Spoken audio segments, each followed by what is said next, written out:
Have you ever felt scared to show up truly as who you are? Do you feel like if you did this, that it could cost you your relationship, success, love?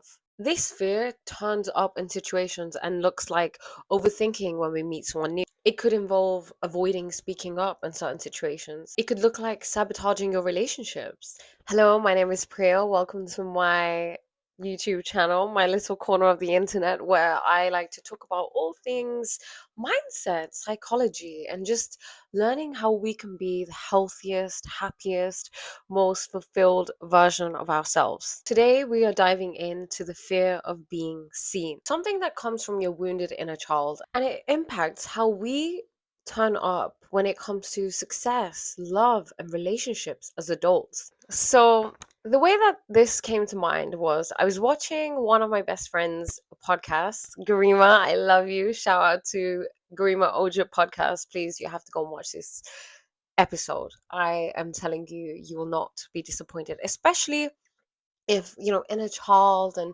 healing and different modalities and spirituality really speak to you. You will want to watch this episode. She had an amazing guest on there, Asta, and Asta was speaking about how she healed her inner child, right? She healed the fear of abandonment, and then she ended up manifesting her dream man in like 10 days afterwards, because it was that quick. Because as soon as you heal, it's beyond time and space. It's just like that, quickly done. I'm not saying you're going to manifest a man very, very quickly. I mean, it could happen for you.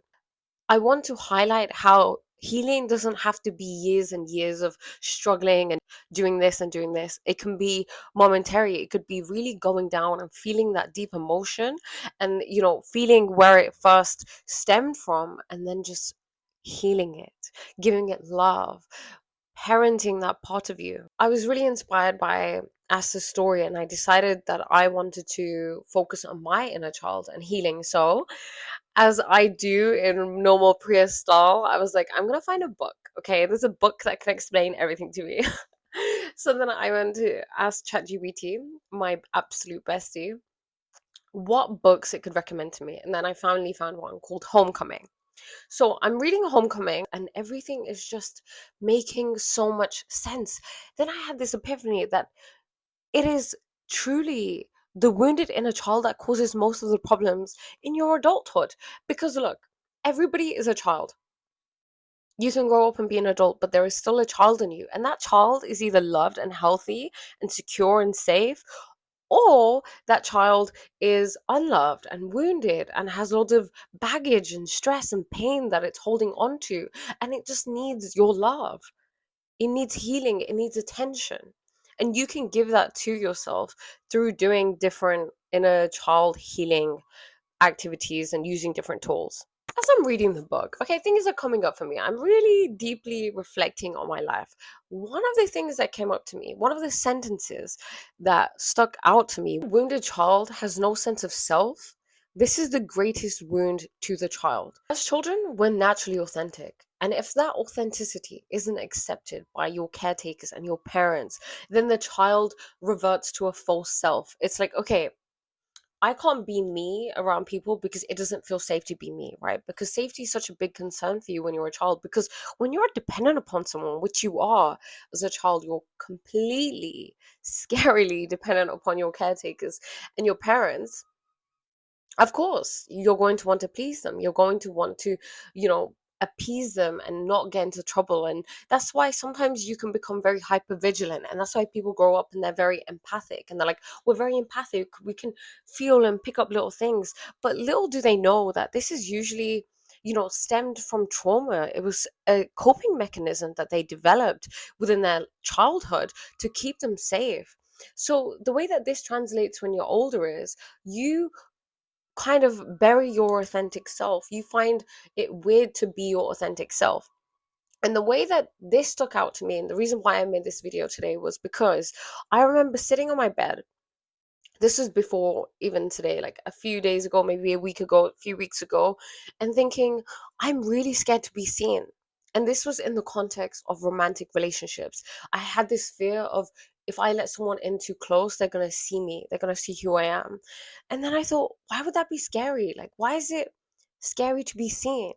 And then I realized when I was reading this book that I had been functioning from a false self for so long, from inauthenticity for so long, that of course being my true self was very scary. Second of all, I thought that she wasn't going to be accepted, because what I learned as a child was that you're not acceptable the way that you are. You must conform. You must be someone else so that we may be able to accept you. Okay, so you have to play this, different priya, this different role. So when I used to get into relationships, it was difficult to have emotional intimacy, because how can you know me if I don't know me? And how can I know you if I don't even know me? The thought of someone really seeing who I was scared me so much, because it made me feel like they would leave me, like they would reject me, because it's a child way of thinking. When you're a child, you're very naive, right?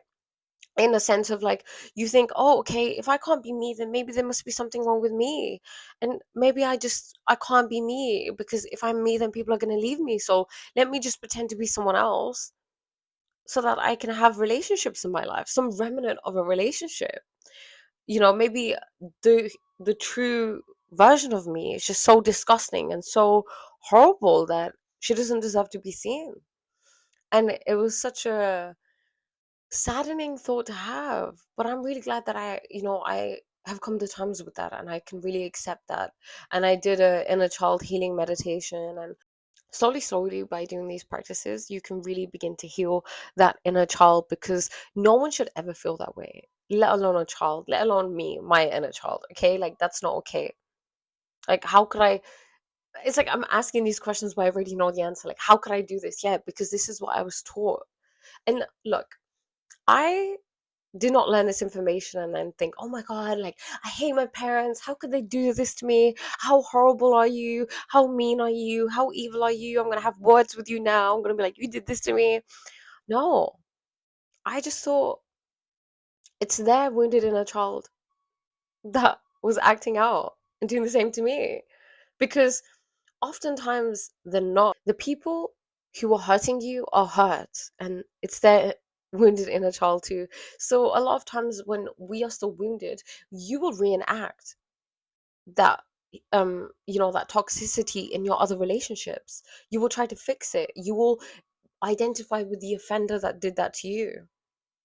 For example, Hitler was beaten traumatically, like very brutally, when he was a child by his father.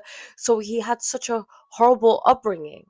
And I mean, it explains why he went on to do what he did, right? And it's like, you can empathize with him, because at the end of the day, he's a human. And I know this sounds crazy, like, oh my God, why you're empathizing with Hitler? But I mean, if I can't understand him, then how can I understand anybody? Anybody who does anything evil in the world, right? Evil, violent, horrible, probably had some sort of inner wounding, some wounded inner child issue within him or her that causes them to act out in that way, because their needs were not met during childhood. And it is hugely traumatic. It is hugely traumatic to you as an adult, because you are not an adult. You're an adult with you have the body of an adult, but you have the mind of a child. These needs need to be met, otherwise you will continue to have problems and problems and problems. When a parent cannot affirm his child's needs, desires, and wants, he rejects the child's authentic self. This is when the false self is set up, and who knows how many of us are running around with this false self. I mean, even if you look at people pleasing, that is being a false self. That is like, okay, I don't feel safe, because that's what you did as a child. You're like, I'm not safe, I'm not safe, I'm not safe. Okay, hypervigilance. Okay, is mommy okay? Is daddy in a good mood? Okay, they're not in a good mood. Okay, let me do this. Let me clean up. Because I used to do that. Honestly, I used to just look at them and be like, okay, I want this, so like, let me clean up, let me do this and make mom happy, and then this will happen, and then I can have this and do this. It was also always very on their terms. It was never really on my terms, which meant that I learned to shut down my wants, my feelings, my emotions. I got to a stage as an adult where I didn't know what I wanted. People would be like, oh, what do you want? Like, do you want this or this? And I'm like, oh, I don't know. Because I was so out of tune with myself. Because what happens when your needs are met? You become more codependent. You lose a sense of identity. When you are authentic, you have a sense of identity. When you're codependent, it's like, okay, my identity lies in taking care of my mom. My identity lies in having lots of money. My identity lies with my status. My identity lies with my looks. My identity lies with, how I'm perceived by people, or a romantic partner. So if they leave me, I'm going to kill myself, because who am I without them? You understand? When your needs aren't met, there's just a whole load of things that come to you that trouble you. And I'm telling you, there's no point learning, oh, how can I stop people pleasing? If you can go back to the root of what it was that actually caused all of these issues, which is the wounded inner child, then you can heal. Everything can heal naturally, very quickly. As soon as you've healed that in that moment, like in a deep meditation, right? It's gone. You won't feel it again. You can be an integrated adult. It's the adult self that can take care of the child self. It was very interesting. I decided to do some meditations today. I want to do a few. I was like, I'm going to get to the bottom of this issue. And I found this one. It was a Ho'oponopono one. And the guy was talking about how the conscious part of us is the mother and the subconscious part of us is the child, which I found is very, very interesting. But it kind of makes sense, because there's also another metaphor for it. It's the conscious part is the rider, and then the unconscious part is the horse. So the horse is the power, it's the movement, but the conscious part, the rider, is guiding it. So it's, I guess it's the same thing. It's, within your conscious part, you're understanding that, okay, there's some wounding that is inside of me, and I need to be there for my inner child. Let me be there so that we can create such a safe environment that we can thrive. Because look, you're meant to be here to thrive. You're meant to be happy and healthy. You're meant to have loving relationships. That is who you are. But you just weren't taught that because your needs weren't met. So first of all, forgive yourself. It's not your fault, okay? This happened to you. This is a result of an experience. And forgive yourself, forgive your parents, forgive your caretakers, because you can't heal if you still have some sort of like anger towards them. Like I said, they were doing the best that they could with what they knew. And oftentimes they have inner wounding also to that inner child. So you need to take that into account. Wounding that your inner child receives during childhood can affect your life in many ways. And I'm going to list some examples of how this can happen. For example, in romantic relationships, you may have difficulty expressing your needs. Like I said, I used to have this. If someone asked me, oh, do you want to eat here or here? I'm like, I don't know. And I wouldn't want to pick, because I think somewhere deep within me, I had never been really asked, I guess. It was always someone else's choice when I was younger. So I felt like I wasn't worthy of being asked of what I wanted. So I would kind of still, like, deep inside me, be like, okay, I know that I kind of want to do this and not this. But then I would be like, oh no, it's okay, you can choose whatever someone would choose. And then, you're like resenting yourself for not saying what you wanted, or resenting the other person for not knowing what you wanted, which is crazy. I know. What also happens is that you end up choosing partners who reflect your inner wounding. The whole thing of, people reenacting and getting into the same sort of situations, trying to make amends, the same sort of dynamic. Like, your father was like this, and now you're subconsciously seeking out men who are also like this. There's a story actually in the book Homecoming that John shares about this woman called Maggie. Maggie came to him, and she had been in abusive relationships and marriage. And, she explained how her father used to be very violent, and he used to be a drunk, so very violent, very angry, and he used to beat her mother. So then every time he would beat her mother would go and lie in bed with Maggie, and then, Maggie would have to soothe her mother. And Maggie wasn't able to deal with her own terror and despair, and, be able to discharge her sadness, which meant that she grew up. I mean, she also had to witness this. So, like, he would come back into her room while she's sleeping with, Maggie, the mother, and beat her. So she's witnessing violence. And they say that, someone who witnesses violence is also feeling the violence. Like, it's violence against the person. You're the victim of violence if you have to witness it, especially as a child. So she's grown up with this, and lo and behold, guess what job Maggie does? Maggie is a counselor for women who are in abusive relationships. Does this ring a bell? Her mother, she used to care for her mother, and now she's caring for other women and taking care of them. And then she's attracting men into her life who are abusive, just like her father, because she is reenacting this whole dynamic, trying to solve it. But the thing is, this is a child's mind. This is like, okay, so if I can just like, find someone like daddy and then just be a really good girl and just be really perfect, then maybe he will love me and just give me all the love that that I needed and that I didn't get because maybe I was naughty and, I didn't deserve it.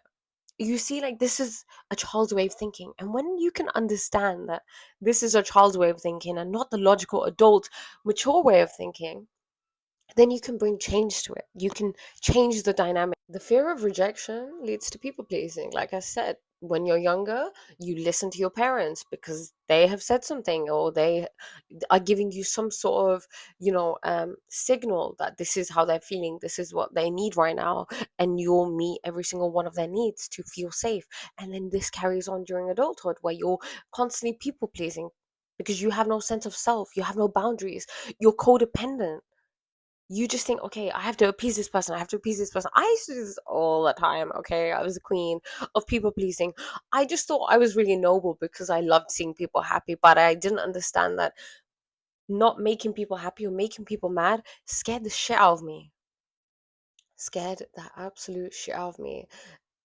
I did not want to face the consequences of that because the consequences of that used to be very harsh when I was younger. So, it was weird when I grew older and I would be like that because I'm like, they can't hurt me, they can't hit me, they can't do these things to me now. Like I'm an adult, but it's that inner child that just doesn't get it and it thinks that these things could still happen. So in relationships, being overly submissive, healing this is like the best thing you can do for yourself. It's like the best gift because you deserve to have your needs met and you can meet your needs now.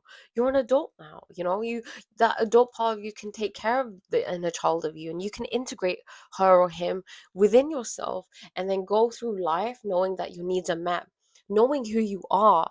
No one can knock you if you know who you are. People can knock you all the time if you don't know who you are. They can speak over you, like this is who you are. No, you can't do that job. No, you shouldn't start your own business. No, you shouldn't start your own YouTube channel. No, you shouldn't do this. This is not possible for you. You should do this.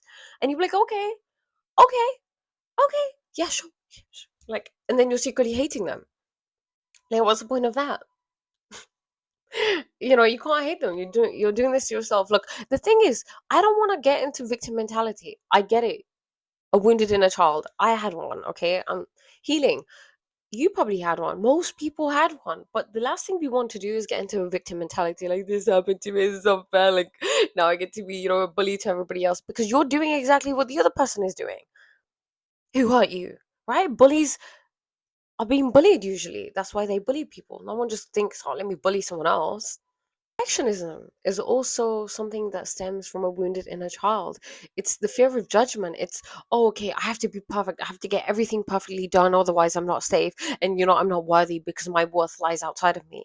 Anytime something like that happens, like, for example, I can understand why I was so obsessed with looks because I understood from, an intellectual level that your looks aren't everything. So why is it that I have this within me? Like intellectually, I can understand it, but embodying it was difficult, and I was prone to being insecure about it. Well, it was because looks were so idolized when I was younger, and I was very at the mercy of the people around me, and you internalize these things and you identify with looks. So it's like your identity is in looks and your identity is being smart. For example, I failed my A levels. Okay, I had to resit my A levels and I literally thought the world was going to end. Like I genuinely thought I was going to die because there was so much pressure on being the best academically that the thought of failing, you couldn't even imagine it. Like there was no way that you could fail. That was never a possibility. Like I was also always um I was always a very hard worker, always a teacher's pet, overly submissive, overly people pleasing, even to my teachers and everybody, scared of authority. It was crazy to fail my A levels, but it was actually one of the best things that happened to me because it was meant to happen. It pushed me, sent me to another school. I felt differently, I felt more empowered. But this is what I mean. Sometimes where people can relate to, okay, I'm a smart person. So when they have a conversation with other people, who may reflect like, oh, okay, like a different point of view on something, then you're like super defensive and aggressive. Like, what? Because not only are they disagreeing with you, they're breaking down your whole identity, which is, I'm a smart person. So watch yourself. Anytime you identify with things like, I'm smart, I'm this sexuality, I'm this ethnicity, I have this much money, I have this much education, I'm intelligent because I have a degree, I'm this or that.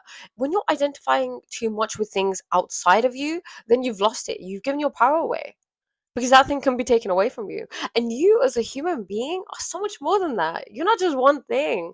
Like, your essence, your energy, your being, that's valuable. A child doesn't have a degree. A child doesn't have probably lots of money and loads of skills and all of these things, but a child is still worthy, right? Like, I'm sure we can all agree on that. A child is still worthy. A child is still special. So you are no different. It doesn't You don't have to earn your worth when you get older. Of course, I'm not saying don't do anything. Like, fulfill yourself, fulfill your potential. You're able to, but don't put your self-worth with these things. Don't align with that, because they will always crumble you down. There will always be something taking you down. The ways to heal yourself from this, well, the first thing is awareness. Awareness heals everything. The fact that you've watched this video, you've gotten this far, means that you're clearly invested in becoming a healthier version of yourself. So I want you to understand that this isn't your fault. This is a response to your environment. You couldn't help it. You did the best that you could do with what you knew. I touched on forgiveness. Forgiveness is super important. Please forgive yourself, okay? Forgive your parents. I learned a new technique of how to forgive. So what you do is, when you're forgiving someone, you envision them being perfect. You just look at them and you just envision them like the most perfect self, and then it's like, okay, they're good now, and then you come away, and this creates change within outside time and space. You heal on an energetic level, which is everything. We are energetics before we are anything, right? Before there's physicality, before there is time, before there is space. Healing on that energetic level is super, super powerful. Do Ho'oponopono, which is saying these 4 words, which is, I'm sorry, please forgive me, thank you, I love you. And I did that. I did that to my inner child. I do that to everybody, to be honest. I do that to all aspects of myself. Also, there's not just an inner child, there's inner children. There are different parts of you at different ages that have different perspectives and different understandings of things. So it's being kind and compassionate to all of them. Please give the love that you always wanted to yourself. You can now. It's still love. It still is important. It still is worthy as love from someone else. In fact, it's more important than love from anybody else. Your love is the greatest love that you can give to yourself. An activity that you could do is write a letter to your inner child. Really express to your inner child, and tell your inner child that you're there for her or him, and how you are asking for forgiveness, and how you're going to be a team now, and how you're going to be together and have fun, and you're going to let go of these feelings of abandonment, of rejection, of not feeling good enough, and you can meet your own needs, and you're in touch with that inner child. It really helps to cultivate that relationship that you may have left. I find visualization and meditations to be super, super powerful. So go online, find some meditations. I will link the one that Grima mentioned. So Asta mentioned in Grima's podcast. Also, obviously, watch Grima's podcast. Amazing if you want to have a deep dive into that. And I really see where I got the inspiration for this video. What you can also start doing is just being more authentic, maybe educating yourself more on inner child. This is what I do. Whenever I find something that interests me, that I feel like will be able to be beneficial to me, I dive deep into it. Get a book, watch a video, listen to a podcast, like I just mentioned. Like, all of these things can help you. There are different modalities out there that can help you get someone who's a professional, an energy healer, a Reiki healer, anything. Journal. There are so many things you can do. Once you place your focus and your attention and your awareness onto this thing, you will heal it eventually. It will go and your life will improve in every single way. Asta literally found, because this is what she wanted. She wanted to find a partner, and she had this fear of abandonment, and then she went back to the first memory that she had when she felt this, and she realized it was like when she was 3 or 4, when her parents had locked her at the house, and then she sat with that inner child who felt that and really felt the emotions of that and healed within an hour. And like I said, after 10 days, she found her dream partner. It can be that easy. It doesn't have to be difficult. Healing your inner child and healing the fear of being seen is the ultimate act of self-love. This is what self-love looks like. If you don't know, it's just constantly looking up for yourself and looking at how you can love yourself more. It's the most beautiful thing in the entire world. And when you put all of that energy into you and you love yourself more and you respect yourself more, what are you going to experience in your outer world? Because your inner world reflects your outer world, right? And your outer world is a reflection of your inner world. So if your inner world changes, everything changes. You were born to be seen, loved, and celebrated exactly as you are. The journey to healing and authenticity is a challenging one, but it's so worth it. If you have experienced, this fear of being seen or any of the other fears that I mentioned, let me know in the comments below. I'd really want to hear your guys' experience. I've created a free guide that gives loads of journal prompts that you can go through, that you can, begin to heal that inner child of yours. So it's in the link in the description box below. Thank you for watching. Keep shining your light. I'll see you in the next one. Bye.